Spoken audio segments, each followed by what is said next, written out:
Understanding ISF filing for smooth transactions. Who files ISFs? First off, what even is an ISF? Well, for those uninitiated, the ISF is a mandatory requirement by U.S. Customs and Border Protection, CBP, for everyone involved in the import process. It's all about security, ensuring that shipments coming into the country don't contain any illicit items. This isn't just about being a responsible citizen. Doing it right can save you from some hefty fines. Now, let's break down the key players in this import drama.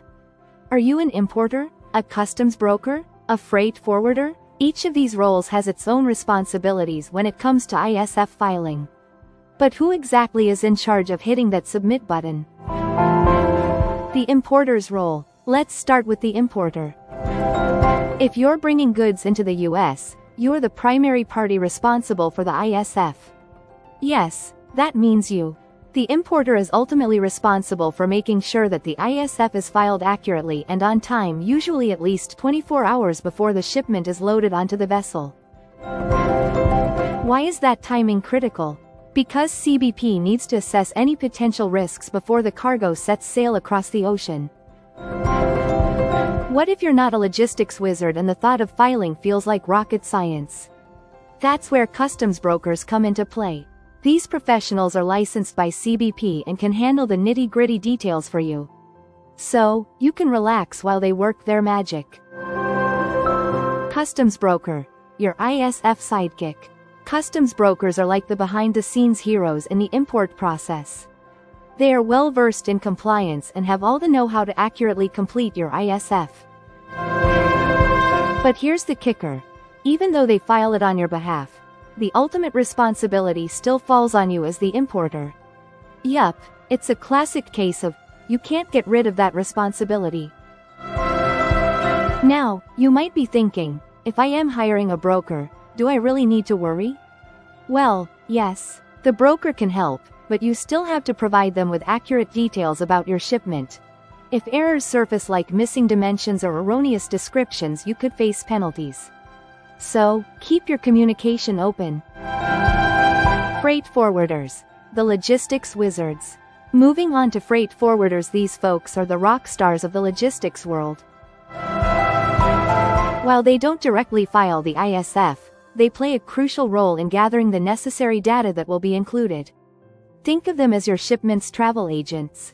They coordinate with various carriers, vendors, and you, the importer, to get everything in order for a smooth sailing experience. However, they must work closely with customs brokers to ensure that all paperwork is in sync. If you're working with a freight forwarder, make sure to discuss their relationships with customs brokers. Coordination can diminish headaches down the line.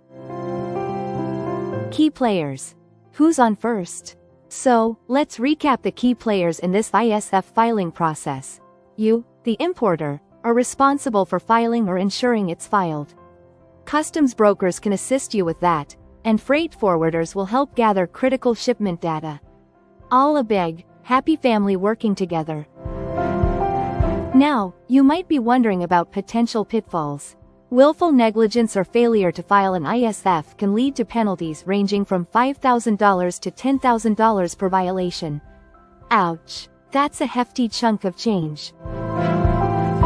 Remember that clear communication is your best friend in this process.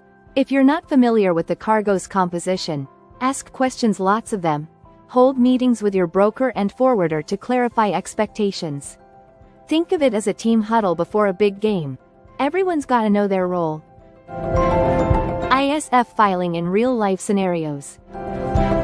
Let's chat about some real-life scenarios that showcase this ISF filing dynamic.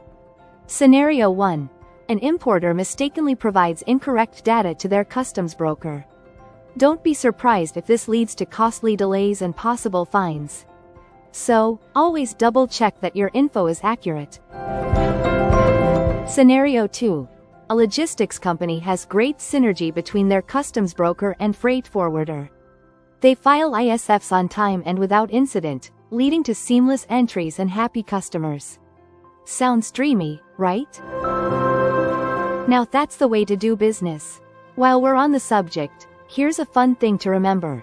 Once an ISF is filed, it can't be altered after that 24-hour mark. If revisions are necessary, a new ISF must be filed, which can mean additional headaches. So, nail that initial submission. Remember, communication is key. Always loop in every player in your logistics model. If there's one thread of wisdom to take away, it's this. Treat your filing details like a relay race. Everyone has to hand off the baton seamlessly. To wrap up, remember that filing an ISF is a collaborative effort among importers, customs brokers, and freight forwarders. The whole process involves several roles, but with accurate data, clear communication, and teamwork, you can avoid the pitfalls and ensure a smooth import experience. Thanks for watching. If you found this video helpful, be sure to hit that like button, subscribe, and don't forget to catch our upcoming videos where we will explore more fascinating concepts in customs brokerage and international trade. We'll see you next time.